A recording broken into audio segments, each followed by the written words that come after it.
but he shook his head, saying he couldn't just let it slide. I begged him, tears streaming down my face, trying to tell him that I didn't do anything to my brother. The principal firmly told me that I would be suspended for 10 days so that others see this as an example to never bully anyone. It hit me hard, and I started crying even more, practically begging him to reconsider.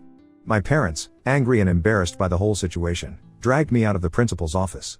I didn't want to leave. I wanted to plead my case, and make them understand, but they were having none of it. We left the school, my heart heavy with frustration and humiliation. When we got home, things took a drastic turn. My dad started packing up my stuff out of the blue. I was shocked, confused, and had no idea what was happening.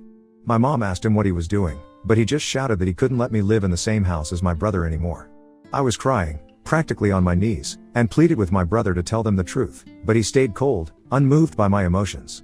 My dad continued packing my things and then threw the suitcase into our foyer. I clung to my dad's legs, still begging him not to throw me out. It was like a nightmare unfolding. He told me that a bully like me didn't deserve to live in his house and that he would ask his mother, my grandmother, to come and pick me up if she wanted to do that.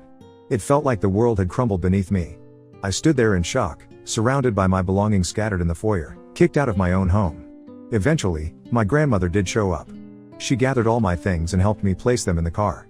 Helping me into the passenger seat, she made sure I had my seatbelt on before walking towards my parents' front door. She rang the doorbell, and when my dad opened the door, she started to yell at him for treating me this way. With stern determination, she warned him that if he ever approached me or tried to contact me again, she wouldn't hesitate to involve the police or the CPS, since what he had done to a child like me could potentially wind up with him in jail. My mother, attempting to deflect blame, told her that it was my fault. However, my grandmother wasn't having any of it. She stood her ground, defending me, emphasizing that I was just a child who didn't deserve to be treated in such a heartless manner. That was the first time in my life I felt how powerful my grandmother was. She didn't cower down to my parents.